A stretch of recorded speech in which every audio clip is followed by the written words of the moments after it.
हाय नमस्कार. आज परत बऱ्याच दिवसांनी व्हिडिओ घेतला करायला, कारण काहीतरी मनात आलं होतं, ते बोलावंसं वाटलं, शेअर करावंसं वाटलं. बघूयात म्हणलं अजून आपल्याशी कोणी कनेक्ट करणार आहे का. तर आज अवतार असा तसाच आहे, कारण जरा झोपून उठली आहे मी. आज इंटरव्ह्यू देऊन आले सकाळी, तर खूप दमले होते. हिंजवडीला गेले होते. भरपूर लांब आहे बाय द वे ते माझ्या घरापासून. आणि ऑफकोर्स काय झालं नाही. Like every time this was my nth interview आणि काही झालं नाही. इंटरव्ह्यू बऱ्यापैकी चांगला देऊनही काही होत नाही आहे. तर तिथे झालं असं की मी गेली तेव्हापासूनच तिथे बऱ्याच गोष्टी असतात. रेझ्युमे वगैरे सबमिट करा, कोणता तरी फॉर्म हे करा. मग ते कॉल आऊट करतात आपल्याला, ग्रुपनी वरती नेतात जिथे इंटरव्ह्यू होत असतात तिथे. ठीक आहे. तर आज पण असंच झालं. मी आय टी इंजिनियर आहे बाय द वे, एका सॉफ्टवेअर कंपनीमध्ये काम करते. मी सांगितलं नसेल ऑलरेडी तर मी कंपनी स्विचसाठी ट्राय करते आता, तर त्यासाठीच हे इंटरव्ह्यू वगैरे सगळं चालू आहे. तर आज पण असंच झालं. मी फॉर्म वगैरे सबमिट केला, रेझ्युमे सबमिट केला. तर ते मला स्टार्टिंगपासूनच विचारत होते की त्याच्यात नोटीस पिरियड पण द्यायचा होता. तर माझा 3 मंथ्स आहे बेसिकली. तर ती मला बाय स्टार्टिंगपासूनच, इवन मी तिथे गेल्यापासून इंटरव्ह्यू देईपर्यंत प्रत्येक जणाने मला 4 वेळा तरी हा प्रश्न विचारला असेल, 90 डेज तुमचा नोटीस पिरियड आहे का. तरी तुम्हाला कसा काय कॉल आला, तुम्हाला नक्की कॉल आला होता का की इंटरव्ह्यूसाठी या म्हणून. मी म्हटलं हो ठीक आहे. आणि मी थोडंसं सारवासारव करायचा प्रयत्न केला की बाबा इट इज निगोशिएबल. पण आय डोंट नो त्यांनी किती बिलीव्ह केलं, पण ठीक आहे. तोंडावर जरी ते काही मला म्हणले नसतील, तरी मला थोडंसं ते कुठेतरी फिलिंग येत होतं की ह्यांना 90 डेजवाले नको आहेत बेसिकली. आणि माझा इंटरव्ह्यू झाला बरं का. तर मी काही प्रश्नांची उत्तरं दिली, काही प्रश्नांची नाही देऊ शकले. Like 70-30%. 70% I was able to explain and give correct answers. And 30% it was not up to the mark. अशा प्रकारे इंटरव्ह्यू झाला माझा.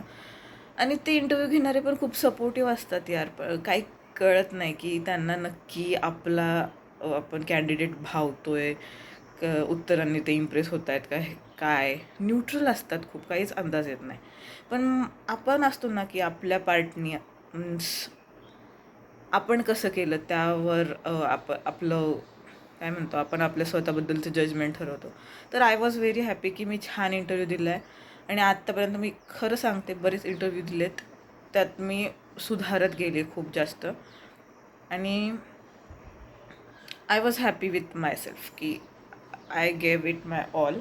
Like I gave my 100% and चांगलं दिला. आणि मला वाटतच होतं, एक्सपेक्टेड थोडंसं कुठेतरी वाटत होतं की नाही सिलेक्ट करणार आहे. त्याचं मेजर कारण 90 डेजचं पण असू शकतं. त्यांनी फक्त दाखवायला म्हणून, आता ही आलीच आहे इथंपर्यंत तर हिचा इंटरव्ह्यू तरी घ्यावा ॲटलिस्ट, त्यासाठी म्हणून माझा इंटरव्ह्यू घेतला. पण त्यांचं आधीच डिसाईड असेल की नो हिला तर नाहीच घ्यायचं आहे. कारण बऱ्याच वेळा असं झालेलं आहे की आणि बऱ्याच कंपन्यांमध्ये जे इमिजिएट जॉईनर असतात किंवा नोटीस पिरियड सर्व करणारे असतात, त्यांना लगेच ऑफर लेटर येतं किंवा त्यांची फार त्या रोलसाठी फिट नसताना, क्वालिफाय करत नसताना पण ती इंटरव्ह्यू पास होतात. सो हे कुठेतरी मला खूप डीप मी विचार करायला लागले यार आज परत, की कारण आज इंटरव्ह्यू दिला खूप दिवसातून, चांगली कंपनी होती तशी. आणि मी इतक्या दूर गेलते, माझ्या मागच्या काळात बऱ्याच दूर माझ्या नुसत्या फेरा होत आहेत. मे बी त्यात माझाही फॉल्ट असेल, कुठे कुठे मी क्वालिफाय पण करू शकत नसेल. पण नोटीस पिरियडचा प्रॉब्लेम आहे यार. तर असं का करावं. म्हणजे ह्या रिक्रूट करतात ज्या कंपन्या, त्यांचा पण किती नोटीस पिरियड आहे, 3 मंथच असेल ना. तर त्या देतात का अर्ली रिलीज म्हणून. मग ह्या समोरच्या कॅन्डिडेटकडून कसं एक्सपेक्ट करतात. आणि मला कोणतीही ऑफर हातात असल्याशिवाय पेपर टाकणं थोडं रिस्की वाटतं आहे. त्यामुळे मला ऑफर घ्यायची कुठली तरी आणि मगच पेपर टाकायचा आहे. पण हा 90 डेजचा नोटीस पिरियड माझं बऱ्याच ठिकाणी काही होऊ देत नाही आहे. 50% मी म्हणेल की ह्याच्यामुळे प्रॉब्लेम येतो. तर हे मला खूप वाईट वाटतं. आणि दुसरं आहे की लाईक आता मी ज्यात काम करते ते स्नोफ्लेक टेक्नॉलॉजी किंवा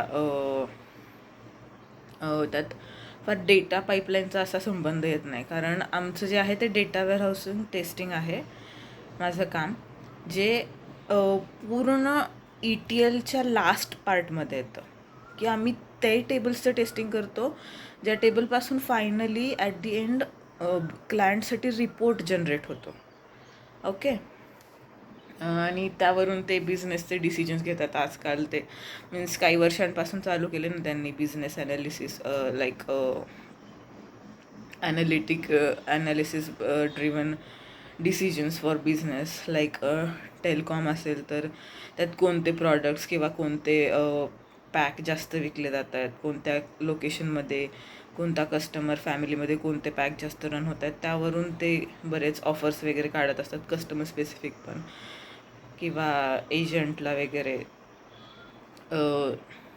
किती मोबाईल डिव्हायसेस विकले जात आहेत वगैरे, त्यावर एजंटना जास्त काय म्हणतात त्यांचं कमिशन ठरतं. अशा प्रकारचे ते डिसिजन्स असतात बेसिकली. तर आम्ही एक्स्ट्रॅक्ट जनरेट करून ते डाऊनस्ट्रीमला पाठवतो आणि तिथून ते power BI means power BI नाही आहे, पण तिथून ते visualisation means excel report generate करतात, जे क्लायंट रीड करतात किंवा रेफर करतात for their decision making or to go through the overall, की काय चालू आहे नक्की आपल्या बिझनेसमध्ये सध्या. त्यासाठी आम्ही फार लास्ट टप्प्यात येतो, त्यामुळे आमचं डेटा वेअरहाऊसिंग टेस्टिंग आहे, table to table majorly testing आहे. ते आता आमचं स्नोफ्लेक आणि युनिक्स लिनक्सशी माझा संबंध येतो जास्त. ठीक आहे. तर आता हे स्किल सेट एक्झॅक्टली असं तर कोणत्या कंपनीला मी स्विच करते तसं कोणती नवीन कंपनी बघत असेल असं तर होणार नाही, काहीतरी वेगळे असणारच. आता टेक्नॉलॉजी किती इव्हॉल्व झाली आहे, किंवा बऱ्याच नवीन गोष्टी येतात आहेत. पायथॉन आजकाल खूप जास्त फॉर्ममध्ये किंवा खूप जास्त यूजमध्ये आहे, ज्याच्याशी काय माझा संबंध आलेला नाही अजूनपर्यंत, माझ्या कामातच येत नाही ते. राईट. माझं काम येतं हे स्नोफ्लेकवर, Teradata, Oracle, Unix Linux schedule run करणं. ठीक आहे. तर अशामध्ये जे पण अप्रोच करतात किंवा मी जिथे अप्लाय करते त्यांच्या अपेक्षा वेगळ्या आहेत, की हे पाहिजे ते पाहिजे. पण माझं म्हणणं आहे, एकदा तुम्ही घेतलं की माणूस काम करतो यार. या फिर तुम्ही ट्रेनिंग देताच ना, जे कंपन्या रिक्रूट करतात त्यामध्ये ट्रेनिंग तर दिलं जातच ना, आणि ते शिकता येऊ शकतं. आता IT मध्ये इतका वेळ काम करतो आहे माणूस, तर ग्रास्प करायला काय एवढा वेळ लागत नाही. तर मग कंपनीज असा का नाही विचार करत, की सगळं आलंच पाहिजे, सगळं एक्झॅक्टच आलं पाहिजे, असं का अपेक्षा करावी बरं? आणि मेन म्हणजे इंटरव्ह्यू हे असा अवाढव्य घेतात, की बाबा तुम्ही काहीतरी रॉकेटच बनवणार आहे आता, जे आपल्याला चंद्रावर सोडायचं वगैरे, आणि काम असतं फुद्दूसं बऱ्याच वेळेला. पण इंटरव्ह्यू तर ह्यांना इंटरव्ह्यूमध्ये मारायचे असते सगळ्यांना, असे सीन असतात बऱ्याच वेळा. तर हा पण माझा एक प्रॉब्लेम आहे यार. खूप मला असं मी विचार करते माझे, कारण ना इतके दिवस मी ट्राय करते, इतके इंटरव्ह्यूज देते आहे, पण कुठे काही अजून होईना झाले. त्यामुळे थोडंसं निगेटिव्ह पण व्हायला होतं. मी जाऊन पण आली आहे. मी परत असं इंटरव्ह्यू झालं की परत मी रिफ्लेक्ट करते, परत स्वतःमध्ये काही कमी आहे का असा विचार करायला लागते. पण मी ठरवलं की मी स्वतःला नाही जाऊ देणार तितक्या त्या खोल फेजमध्ये, डीप फेजमध्ये निगेटिव्हिटीच्या.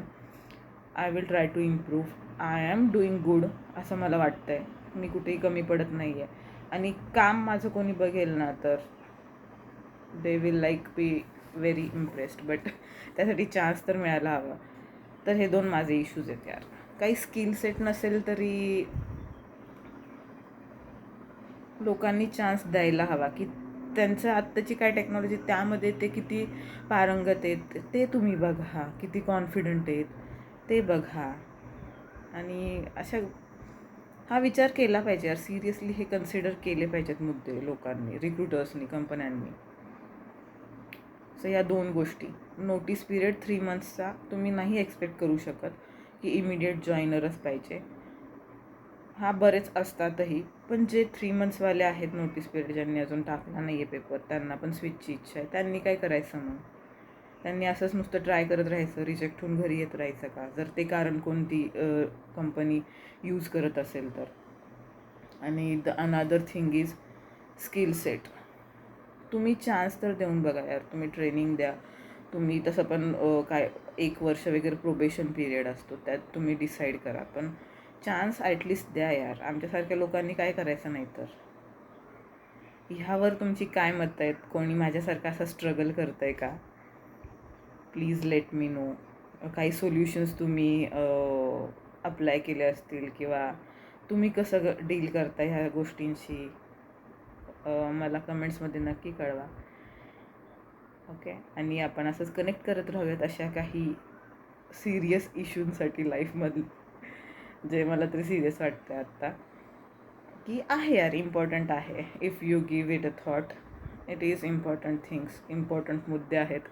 जर कोणाला पटत असेल, रिलेट करत असेल तर नक्की कमेंट करा. थँक्यू. भेटूयात नेक्स्ट व्हिडिओमध्ये.